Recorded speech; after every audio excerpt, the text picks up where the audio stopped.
हरे कृष्णा। संजय जी आगे कहते हैं, राजा दुर्योधन ने संदेशवाहक दूतों से इस प्रकार कहा, भीमसेन ने रणभूमि में अधर्म से मेरा वध किया है। अब मैं स्वर्ग में गए हुए द्रोणाचार्य, कर्ण, शल्य, वृषसेन, शकुनी, महाबली, जलसंध, भगदत्त, सोमदत्त, जयद्रथ, अपने ही समान प्रक्रमी दुशासन आदि बंधुगण, विक्रमशाली दुशासन कुमार और अपने पुत्र लक्ष्मण, इन सब के तथा और भी जो मेरे बहुत से पक्ष के सहस्त्रों योद्धा मारे गए हैं, मैं उन सब के पीछे स्वर्ग जाऊंगा। ऐसी दशा मेरी दशा उस पथिक के समान है जो अपनों से बिछुड़ गया हो। अपने भाइयों और पति की मृत्यु का समाचार सुनकर दुख से आतुर होकर रोदन करती हुई मेरी बहन दुशला की क्या दशा हुई होगी। पुत्रों और पौत्रों की बिलखती हुई बहुओं के साथ मेरे बूढ़े पिता धृतराष्ट्र और माता गंधारी किस अवस्था में होंगे। निश्चय ही जिसके पति और पुत्र मारे गए हैं, वह कल्याण में विशाल लोचना लक्ष्मण की माता भी सारा समाचार सुनकर तुरंत प्राण त्याग देगी।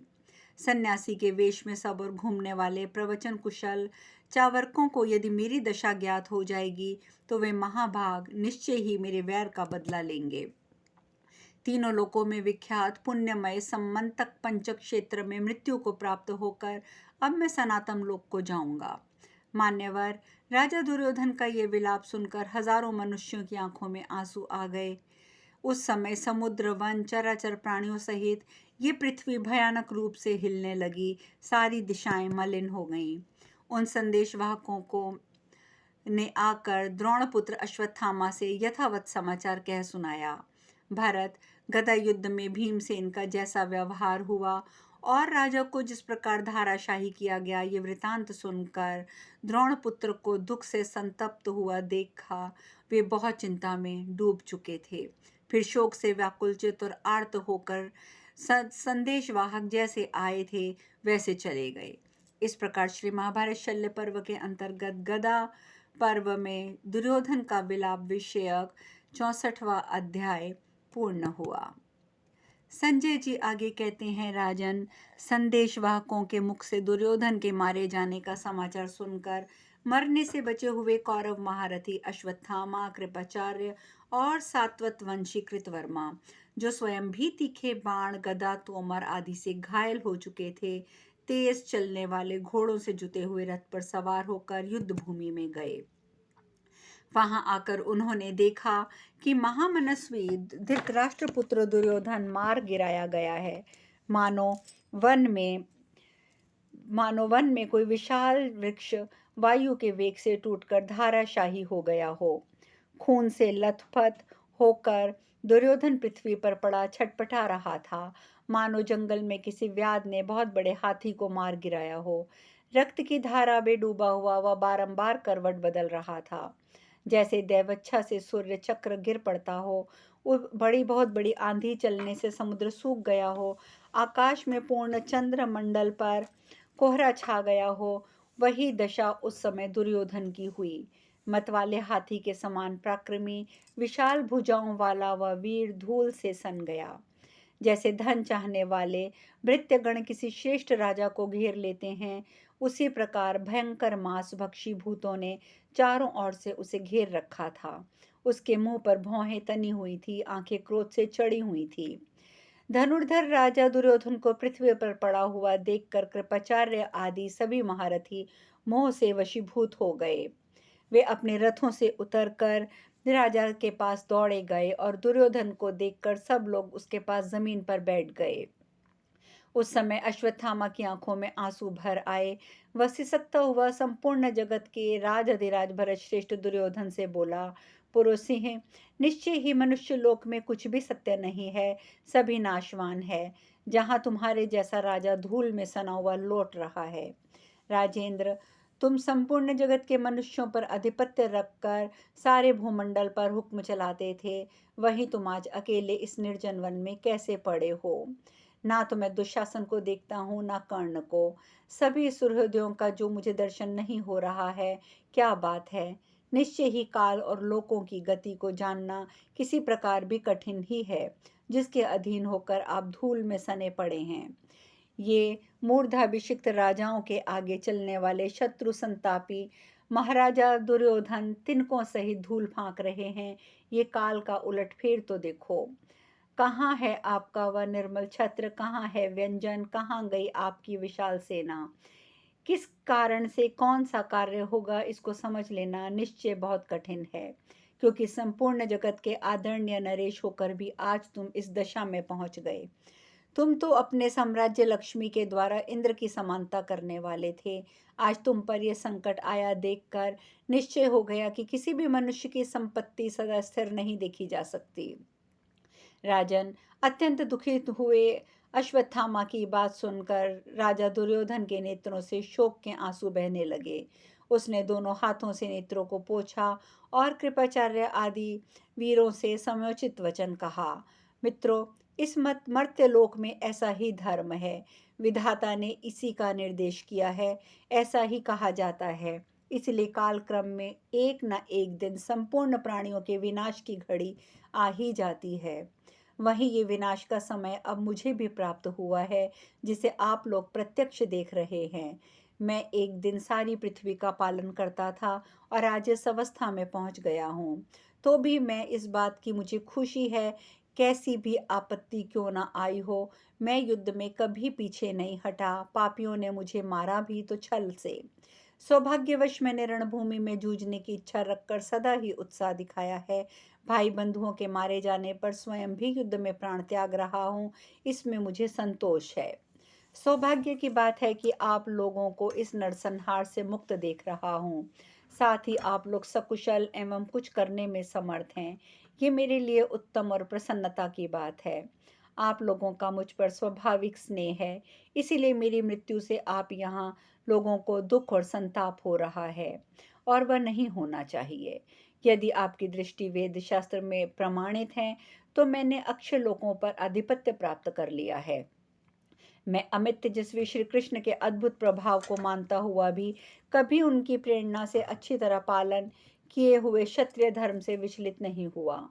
मैंने उस धर्म का फल प्राप्त किया है, अतः किसी प्रकार के भी मैं शोक के योग्य नहीं हूँ। आप लोगों ने अपने स्वरूप के अनुरूप योग्य पराक्रम प्रकट किया है और सदा मुझे विजय दिलाने की चेष्टा की है। दैव के विधान का उल्लंघन करना किसी के लिए भी सर्वथा कठिन ही है।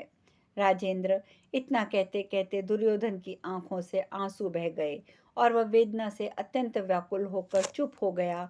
उसने कुछ नहीं बोला। राजा दुर्योधन को शोक के आंसू बहाते देख अश्वत्थामा प्रलय काल की अग्नि के समान क्रोध से प्रज्वलित हो उठा। रोष के आवेश में भरकर उसने हाथ पर हाथ दबाया और अश्रु गदगद वाणी में उसने दुर्योधन से इस प्रकार कहा। राजन, नीच पांडवों ने अत्यंत क्रूरतापूर्ण कर्म करके तुम्हारे द्वारा मेरे पिता का वध किया है, परंतु उसके कारण भी मैं उतना संतप्त नहीं हुआ जैसा कि तुम्हारे वध के कारण मुझे कष्ट हो रहा है। प्रभु, मैं सत्य की शपथ खाकर कहता हूँ, मेरी इस बात को सुनो। मैं अपने इष्ट, आपूर्त, दान, धर्म, शुभ कर्मों की शपथ खाकर प्रतिज्ञा करता हूँ कि आज श्री कृष्ण के देखते देखते संपूर्ण पांचालों को और सभी उपायों द्वारा यमराज के लोक में भेज दूंगा। महाराज, इसके लिए तुम मुझे आज्ञा दो। द्रोण पुत्र को मन को प्रसन्न करने वाला वचन सुनकर दुर्योधन ने कृपाचार्य से कहा, आप शीघ्र ही जल से भरा हुआ कलश ले आइए। राजा की बात मानकर कृपाचार्य जल से भरा हुआ कलश ले आए। महाराज, प्रजानाथ तब आपके पुत्र ने कहा, द्विश्रेष्ठ, आपका कल्याण हो। यदि आप मेरा प्रिय करना चाहते हैं तो मेरी आज्ञा से द्रोण पुत्र को सेनापति के पद पर अभिषिक्त कीजिए। ब्राह्मण को विशेषता राजा की आज्ञा से क्षत्रिय धर्म के अनुसार बर्ताव करते रहना चाहिए, ऐसा धर्मज्ञ पुरुष कहते हैं। राजा की बात सुनकर कृपाचार्य ने उसकी आज्ञा के अनुसार अश्वत्थामा को सेनापति के पद पर अभिषेक किया। महाराज, अभिषेक हो जाने पर अश्वत्थामा ने नृपश्रेष्ठ दुर्योधन को हृदय से लगाया और अपने सिंहनाद से संपूर्ण दिशाओं को प्रतिध्वनित करता हुआ वहां से प्रस्थान किया। खून में डूबे हुए दुर्योधन ने भी संपूर्ण भूतों के मन में भय उत्पन्न करने वाली वह रात वहीं व्यतीत की। नरेश्वर, शोक से व्याकुलचित हुए वे तीनों महारथी उस युद्ध भूमि से तुरंत हट गए और चिंता और कर्तव्य के विचार में निमग्न हो गए। इस प्रकार श्री महाभारत शल्य पर्व के अंतर्गत गदा पर्व में अश्वत्थामा का सेनापति का पद पर अभिषेक विषयक 65वां अध्याय पूर्ण हुआ और इसी प्रकार शल्य पर्व भी संपूर्ण हुआ। आगे हम बात करते हैं सौप्तिक पर्व की। अंतर्यामी नारायण भगवान कृष्ण, उनके नित्य सखा स्वरूप नरश्रेष्ठ अर्जुन, उनकी लीला प्रकट करने वाली भगवती सरस्वती और उनकी लीलाओं का संकलन करने वाले महर्षि वेदव्यास को नमस्कार के महाभारत का पाठ करना चाहिए। संजय जी आगे कहते हैं, राजन, दुर्योधन की आज्ञा के अनुसार कृपाचार्य ने अश्वत्थामा को सेनापति के पद पर अभिषेक कर दिया। वे तीनों वीर अश्वत्थामा, कृपाचार्य, कृतवर्मा एक साथ दक्षिण की दिशा की ओर चले और सूर्यास्त के समय सेना की छावनी के निकट जा पहुंचे।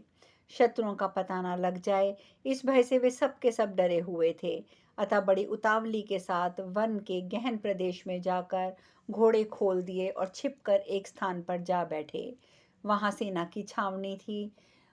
जहां सेना की छावनी थी उस स्थान के पास थोड़ा ही दूर पर उन तीनों ने विश्राम किया। उनके शरीर तीखे शस्त्रों के आघात से घायल थे। वे गरम गरम लंबी सांसें खींचते हुए पांडवों की चिंता करने लगे।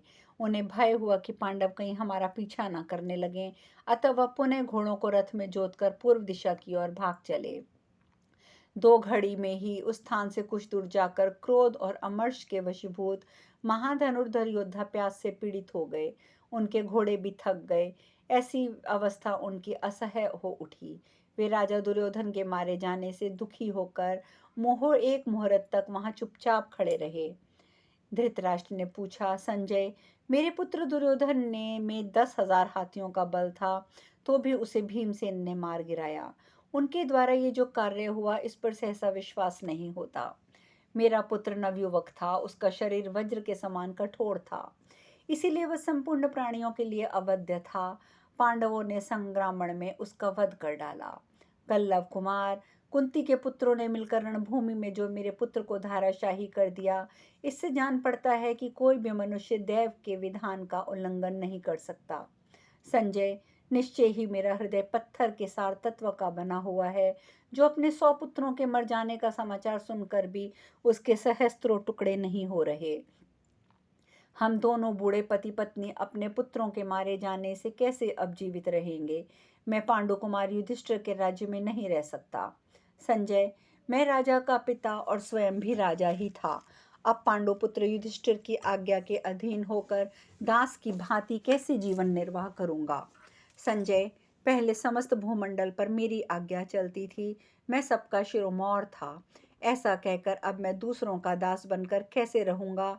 मैंने स्वयं ही अपने जीवन की अंतिम अवस्था को दुखमय बना लिया है। ओह, जिसने अकेले ही मेरे पूरे के पूरे 100 पुत्रों का वध कर डालना, उस भीमसेन की बातों को मैं कैसे सुन सकूंगा। संजय, मेरे पुत्र मेरी बात ना मानकर महात्मा विदुर के कहे हुए वचन को सत्य कर दिखाया है। तात संजय, अब बताओ कि मेरे पुत्र दुर्योधन के अधर्म पूर्वक मारे जाने पर कृपाचार्य, कृतवर्मा और अश्वत्थामा ने क्या किया।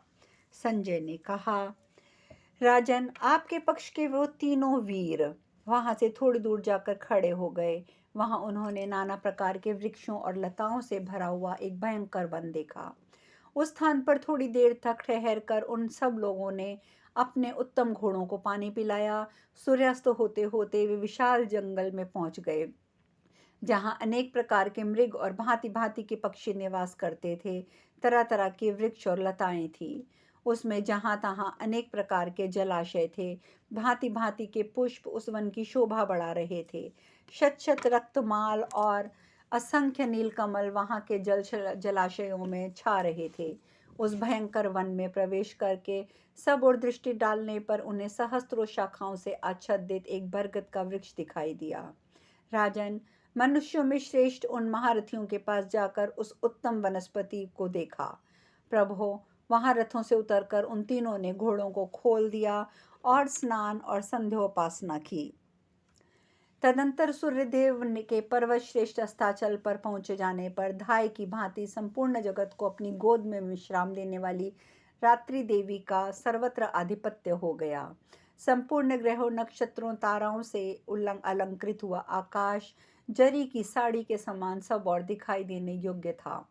रात्रि में विचरण करने वाले प्राणी अपनी इच्छा के अनुसार उछल कूद मचाने लगे और दिन में विचरने वाले जीव जंतु निद्रा के अधीन हो गए। रात्रि में घूमने फिरने वाले जीवों का अत्यंत भयंकर शब्द होने लगा। भयंकर रात्रि व्याप्त हो गई। रात्रि का प्रथम पहर बीत गया। उस भयंकर वेला में दुख और शोक से संतप्त हुए वे तीनों बैठे रहे। वटवृक्ष के समीप बैठकर कौरवों पांडवों के युद्ध की उस विनाश की बीती हुई बात के लिए शोक करते हुए वे भी निद्रा से उनके सारे अंग शिथिल हो जाने के कारण पृथ्वी पर लेट गए। थकावट से वे चूर चूर थे। तदंतर कृतवर्मा और कृपाचार्य, इन दोनों महारथियों को गाढ़ी नींद आ गई। वे सुख भोगने के योग्य थे, दुख पाने के योग्य कदापि नहीं थे, तो भी धरती पर सो गए। महाराज, बहुमूल्य शैया और सुख सामग्री से संपन्न होने पर भी दोनों वीरों को परिश्रम और शोक से पीड़ित हो अनाथ की भांति पृथ्वी पर पड़ा देखकर द्रोणपुत्र अश्वत्थामा क्रोध और अमर्ष के वशीभूत हो गया। उसे नींद नहीं आई। वह सर्प के समान सांसें खींचता रहा। क्रोध से जलने के कारण नींद उसके पास नहीं फटक रही थी। नाना प्रकार के जीव जंतुओं से सेवित वनस्थली का निरीक्षण करते हुए अश्वत्थामा ने कौवों से भरे हुए वटवृक्ष पर दृष्टिपात किया। उस वृक्ष पर सहस्त्रों कौवे रात में बसेरा ले रहे थे। वे पृथक पृथक घोंसलों का आश्रय लेकर सुख की नींद सो रहे थे। उन कौवों ने उस समय निर्भय होकर सो जाने पर अश्वत्थामा ने देखा कि सहसा एक भयंकर उल्लू इधर आ निकला। उसकी बोली बड़ी भयंकर थी, डील भी बड़ा था, उसकी आंखें काले रंग की थी, शरीर भूरा और पिंगल वर्ण का था, उसकी चोंच और पंजे बहुत बड़े थे और वह गरुड़ के समान वेगशाली जान पड़ता था। भरत नंदन, वह पक्षी कोमल बोली बोलकर छिपता हुआ सा बरगद की शाखा पर आने की इच्छा करने लगा। कौओं के लिए काल रूपधारी व विहंगम ने वटवृक्ष की उस शाखा पर बड़े वेग से आक्रमण किया और सोए हुए बहुत से कौओं को मार डाला। उसने अपने पंजों से ही अस्त्र का काम लेकर किन्हीं कौओं के पंख नोच डाले, किन्हीं के सिर काट लिए, किन्हीं के पैर तोड़ दिए। प्रजानाथ, उस बलवान उल्लू ने जो जो कौवे उसकी दृष्टि में आ गए उन सबको क्षण भर में मार डाला। इससे वह सारा वटवृक्ष कौओं के शरीरों और उसके विभिन्न अवयवों से सब ओर से आच्छादित हो गया। वह शत्रुओं का संहार करने वाला उलूक उन कौओं का वध करके अपने शत्रुओं को से इच्छानुसार बदला लेकर बहुत प्रसन्न हुआ। रात्रि में उल्लू के द्वारा किए गए उस कपटपूर्ण क्रूर कर्म को देखकर स्वयं भी वैसा ही करने का संकल्प लेकर अश्वत्थामा अकेले ही विचार करने लगा। उस पक्षी ने युद्ध में क्या करना चाहिए इसका उपदेश मुझे दे दिया है। मैं समझता हूँ कि मेरे लिए इसी प्रकार शत्रुओं का संहार करने का समय प्राप्त हुआ है। पांडव इस समय विजय से उल्लासित हो रहे हैं। वे बलवान और प्रहार करने में कुशल हैं।